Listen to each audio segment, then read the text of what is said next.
boa tarde, seja bem-vindo ao programa de saúde do Porto Canal. Estamos então a dar início a mais um consultório.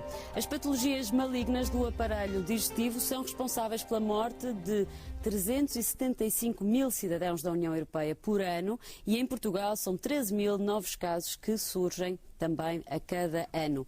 A Europa Colon Portugal alarga agora o âmbito da sua missão às áreas menos apoiadas, nas patologias oncológicas com menos visibilidade e divulgação em Portugal. A Europa Colon está no consultório, está aqui representada pelo seu presidente, o engenheiro Vítor Neves, a quem eu agradeço mais uma vez a disponibilidade de estar aqui no consultório. Muito obrigada, Sr. Engenheiro.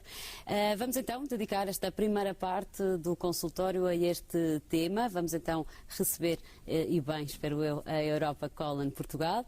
Para já, relembro-lhe que pode participar em direto no nosso programa logo após o intervalo. Hoje vai poder tirar dúvidas sobre a audiologia. Vou receber então na segunda parte o Dr. Humberto Martins. Já sabe que para participar deve fazer a sua inscrição através do telefone 22953-8525. Se preferir, pode colocar essa mesma questão por escrito e enviá-la para consultório@portocanal.pt. Fico então à espera da sua participação na segunda parte do nosso programa. Sr. Engenheiro, vamos então dar início a esta conversa. Sabemos que a Europa Colon tem sido muito importante no apoio aos doentes. Ainda assim, e com tanta divulgação, e é uma associação bastante conhecida, nunca é demais relembrar os nossos telespectadores desta grande missão e relembrar-lhes o que é a Europa Colon. Vamos começar por aí? Vou, Susana, muito obrigado ao Porto Canal por este convite. Antes disso, queria só deixar ficar aqui uma mensagem, que penso que vai ser uma mensagem comum. A Europa Colon Portugal tem um Conselho Superior, um Conselho Científico, onde estão figuras da cidade do Porto de relevância indiscutível, o professor Sofim Simões, o Dr. Luís Portela, a Dra. Teresa Queiro, e tem um presidente desde o início, que é o professor Daniel Serrão, que está a passar por uma fase menos boa. Nós sabemos do gosto que ele tem pelo Porto Canal, e nós nós sabemos que sim, estando onde ele está, sei que nos está a ouvir, e portanto dizer-lhe que venha depressa, porque nós todos precisamos dele muito depressa junto. É verdade, nós, que é muito útil. Eu julgo que toda a sociedade e Portugal precisa de pessoas como o professor Daniel Serrão. É verdade. Foi um gesto muito bonito da sua parte de ser engenheiro e obviamente fazemos também das palavras de ser engenheiro as nossas em nome do Porto Canal. Queremos todos o professor Daniel Serrão de volta e com certeza em breve vai estar connosco.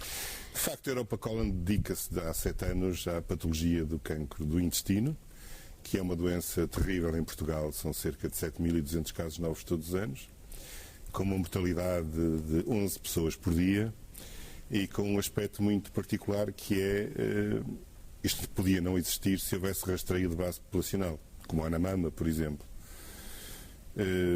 Por muito esforço que nós tínhamos feito, portanto, não vou contrariá-la, a Europa Colon não tem sido tão eficaz assim, porque ainda não conseguiu demover a tutela para que se implemente um rastreio de base populacional na população portuguesa a partir de 50 anos. Que seria fundamental.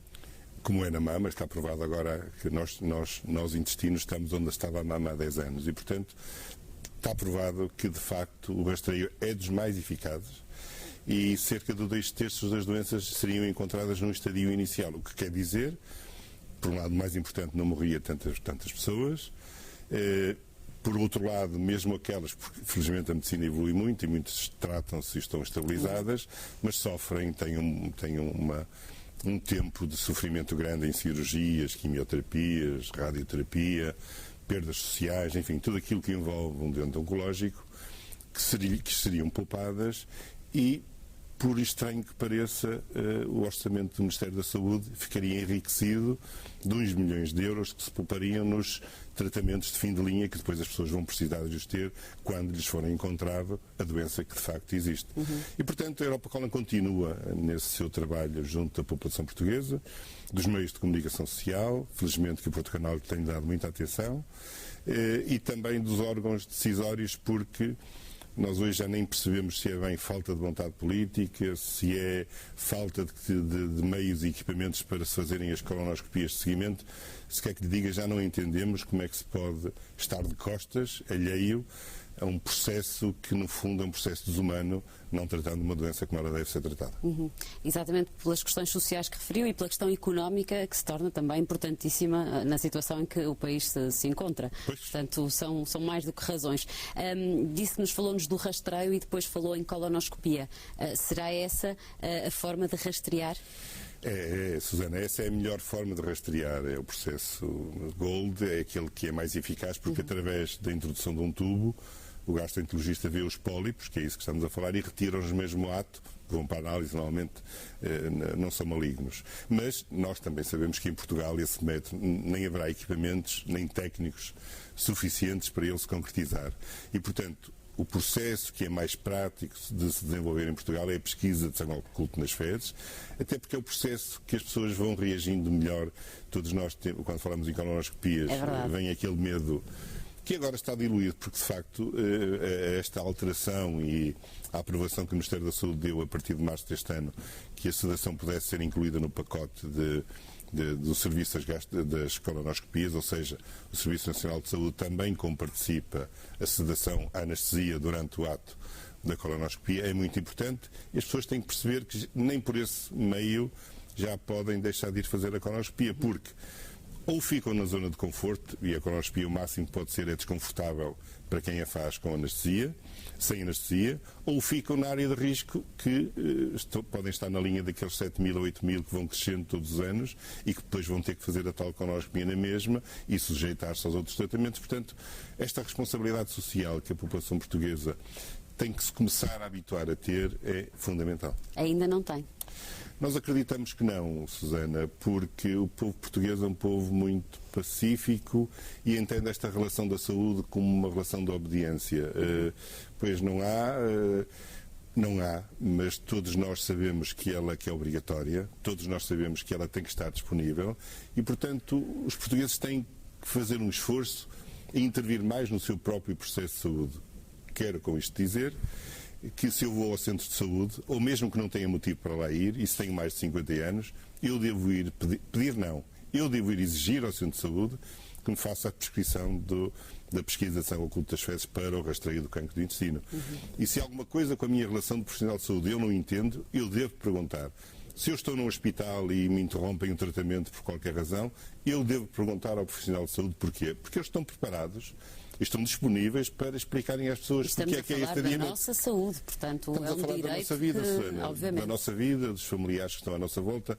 Um doente oncológico cria um ambiente familiar, porque a doença passa a não ser só dele, porque estamos a tratar de uma doença, mas numa pessoa. E a pessoa tem o seu lado psicológico, espiritual, físico. E todos nós que estamos à volta de um familiar, e eu tenho essa experiência, infelizmente, com os meus pais, passam por fases muito complicadas e todo o ambiente familiar sofre com isso. E, portanto, quando nós nos acomodamos e quando não fazemos as perguntas devidas e quando fugimos das respostas, estamos a criar condições para que se agrave a minha saúde e a minha vida.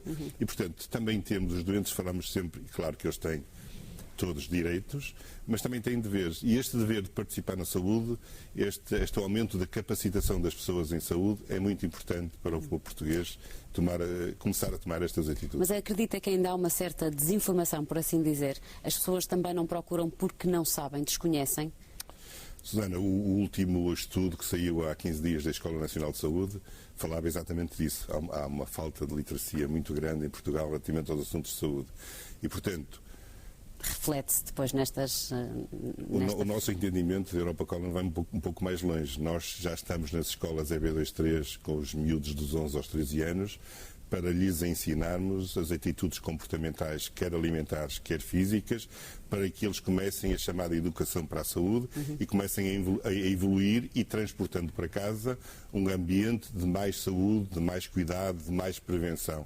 Portanto, nota-se, confirma-se que de facto, há uma falta de conhecimento enorme dentro da população portuguesa, que tem evoluído, com certeza, e que está na mão também das unidades de cuidado de saúde primários evoluírem no ensinamento e na educação para a saúde dos utentes por lá passam. Sr. Engenheiro, ainda dentro vamos ainda dentro do cancro do intestino. Quando nos diz que a partir de 50 anos todos nos devemos preocupar, somos de facto todos ou existem fatores de risco que se deve ter em consideração?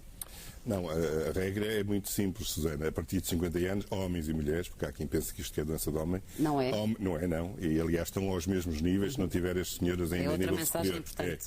E, portanto, todas as pessoas dos 50 aos 74 anos devem fazer rastreio do cancro de intestino. Mais, todos aqueles cujos ascendentes de primeiro grau tiverem a doença devem fazê-lo logo que são adultos. E todas as pessoas que tiverem alguma sintomatologia, porque esta doença muitas vezes dá sintomas, devem, em qualquer idade, ir despistar os sintomas ao médico. Esses sintomas dão-se também nas fases iniciais? Muitas vezes podem ter a ver com isso, porque são dores abdominais, cansaço sem razão aparente, emagrecimento rápido, alteração dos hábitos intestinais, aparecimento de sangue nas fezes, a sensação que o intestino não esvazia. Isto pode não ser nada, podem ser outras razões, mas convém despistá-las. E despistar através do tal exame? Despistá-las através do médico do centro de saúde, que escolherá o método mais indicado para o fazer. O tratamento, também já falou um pouco dele, aliás, vai passar, depois de diagnosticado este cancro, vai passar por aqueles tratamentos mais ou menos agressivos, digamos assim, a que estamos habituados. O processo é seguinte: depois da pesquisa de sangue oculto nas fezes, se for positiva, é obrigatório fazer uma colonoscopia para averiguar de facto qual tipo de lesão é que tem. E a partir daí... Nessa altura é obrigatório? É obrigatório e tem que ser feita. E os hospitais têm que estar disponíveis para as fazer, que não estão. Não estão, na maioria deles, apesar de haver um despacho que até 31 de março o Sr. Ministro dizia que as IRS tinham que contratualizar com as unidades hospitalares disponibilidade de colonoscopias no seguimento do rastreio, que não existem. Na zona de Grande Lisboa, nem unidades convencionadas existem, preparadas para o fazer, e, portanto, devem fazer rapidamente uma colonoscopia. Rapidamente, no máximo em 15 dias. E depois disso, são endereçadas para um hospital de referência, onde são tratadas uma doença oncológica conforme o estado da arte deve ser. E aí devem outra vez os pacientes intervirem no processo, saberem quais são os medicamentos disponíveis e os tratamentos disponíveis para o tratamento daquela saúde. A Europa Colon não diz que tem que ser o tratamento mais caro, nem o mais moderno. A Europa Colon diz que tem que ser o melhor tratamento para aquele estado de saúde daquela pessoa. E nós sabemos que deve haver equidade. E também não há. Ainda ontem ouvimos falar o Dr. Laranja Pontes na televisão, e quem é ele para podermos duvidar do que ele diz? É preciso equidade no país inteiro no acesso aos tratamentos oncológicos. E, portanto, é preciso que as pessoas percebam se têm acesso aos mesmos tratamentos em Bragança, no Porto ou em Lisboa. Durante todo este processo do qual estivemos a falar, a Europa Colon disponibiliza apoio.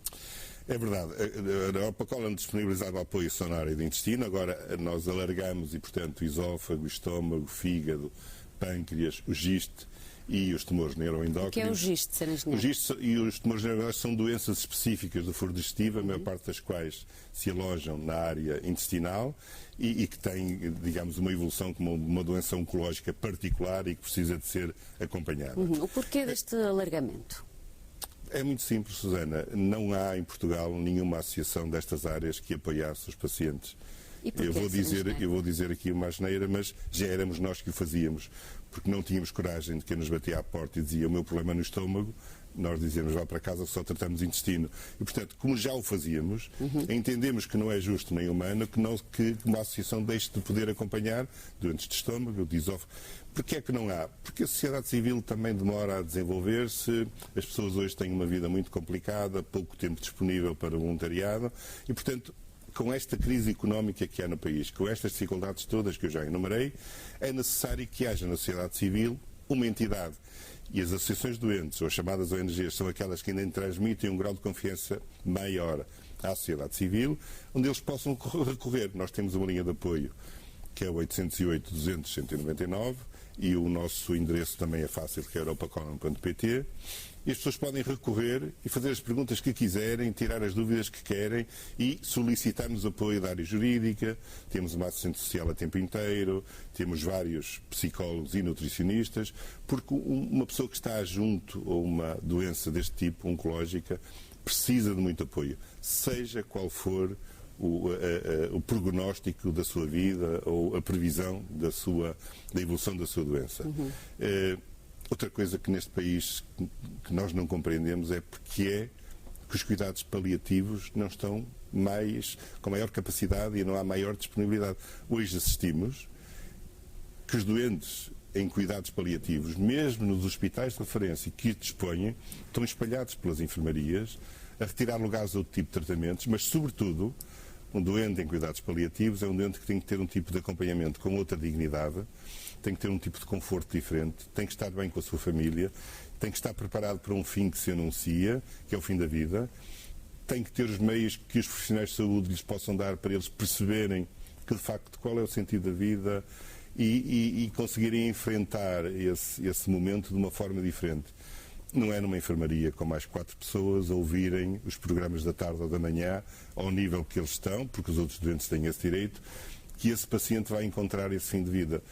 Muitas vezes, mesmo esses pacientes que estão nesses hospitais, têm dificuldade em ser vistos pelos profissionais de saúde da área. Portanto, há muita dificuldade de falta de camas, há muita dificuldade de acesso dos profissionais de saúde de cuidados paliativos aos doentes mesmo dentro dessas instalações.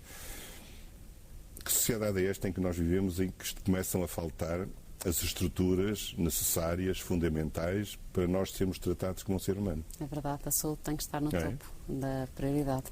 Sr. Professor, voltando então agora a este alargamento, por assim dizer, de todos estes outros órgãos importantes, porque também representam números elevados de casos no nosso país. Não estamos a falar de casos raros. Se até agora se falava muito do cancro do colo retal, a verdade é que todos os outros órgãos que enumerou representam também números com algum peso na nossa saúde.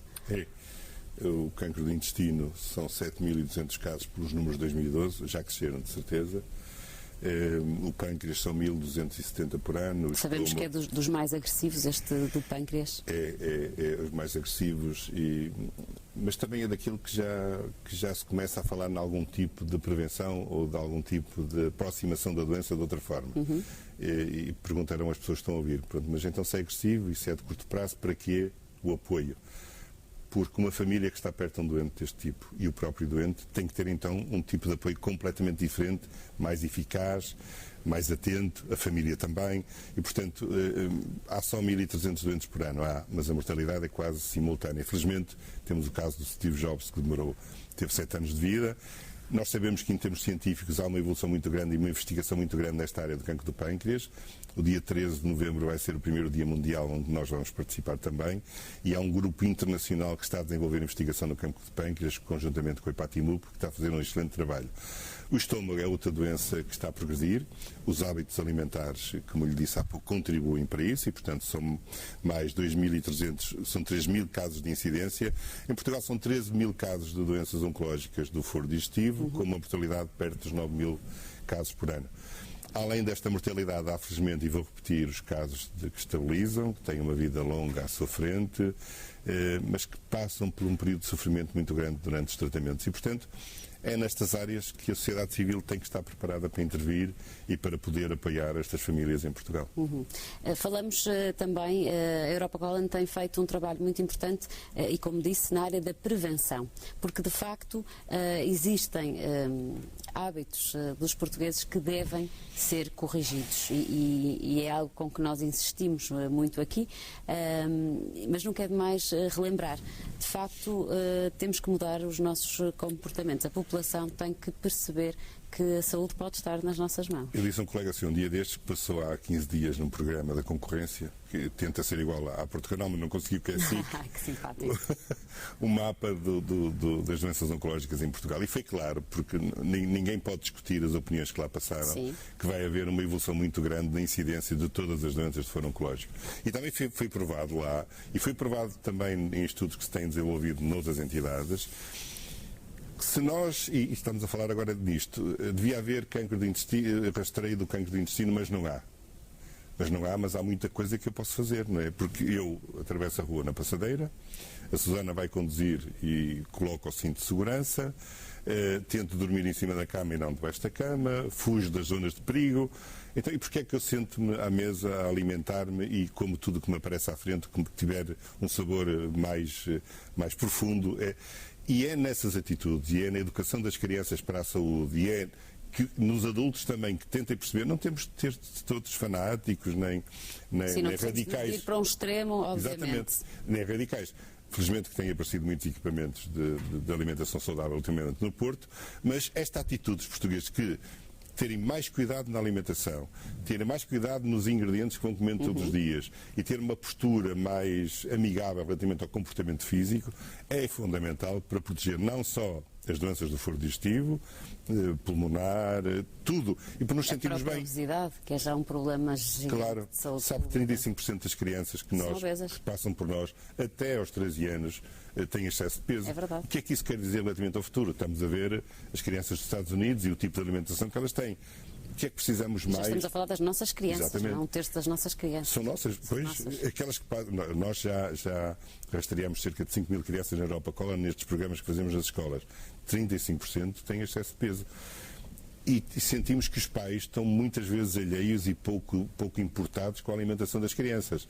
Eu sei que é a forma mais confortável, mas esta pode ser a grande prevenção para o futuro. Eu acho que na saúde, se nós conseguirmos educar bem as crianças para eles terem uma atitude mais realista e mais responsável no futuro, não é que deixem de comer bolas de Berlim, mas que saibam qual é a diferença entre uma bola de Berlim e uma maçã, certo, entre uma Coca-Cola e a água natural. E que as escolas, com as máquinas de venda e com aqueles processos todos, que muitas vezes geradores de lucro, percebam os diretores das escolas e a gestão que as crianças vão para as escolas para serem formadas na aquisição de conhecimentos e de competências específicas, mas também formadas como pessoas.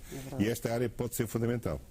É uma grande arma e, de facto, as crianças absorvem tudo e seguem principalmente o exemplo dos pais, por isso nós temos que ser os primeiros a darmos o exemplo às nossas crianças. Portanto, a alimentação será uma forma de prevenção e, como disse, não só destas doenças em específico, mas de muitas outras associadas. Sabemos também que, obviamente, o tabaco e o álcool estão também intimamente ligados aqui a algumas destas patologias. É a parte da prevenção do estômago, do esófago, dos intestinos e, portanto, a grande parte das doenças digestivas vem pelo álcool, pela diminuição do tabaco, por uma alimentação mais saudável, pela eliminação das carnes vermelhas, pela eliminação dos fritos e por um aumento da atividade física. Nós fazemos um inquérito às crianças no mesmo programa que temos e grande parte delas, 90%, passa mais de 1h30 junto ao computador. E as mesmas crianças não andam mais de meia hora a pé durante uma semana.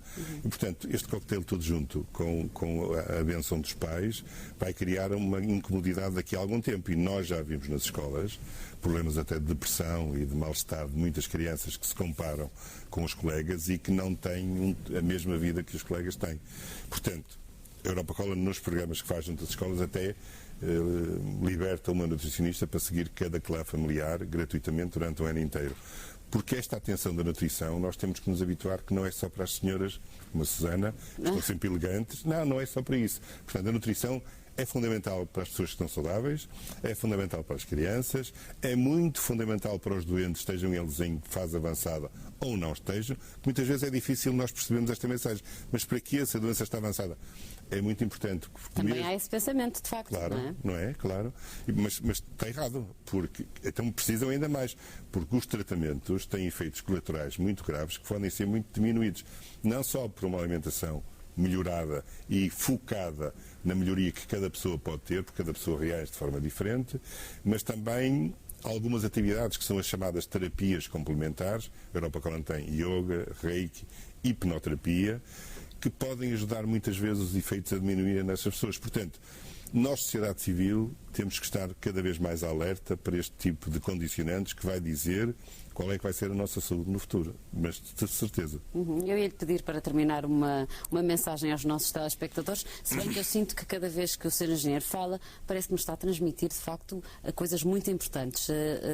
Saio desta entrevista com a sensação de que coisas verdadeiramente importantes para os nossos telespectadores foram ditas. Ainda assim, dou-lhe o minuto final para se dirigir aos nossos telespectadores. Olha, dirijo-me aos telespectadores, mas sobretudo para já à tutela. Já chega de nós sermos tratados em Portugal como meros números financeiros.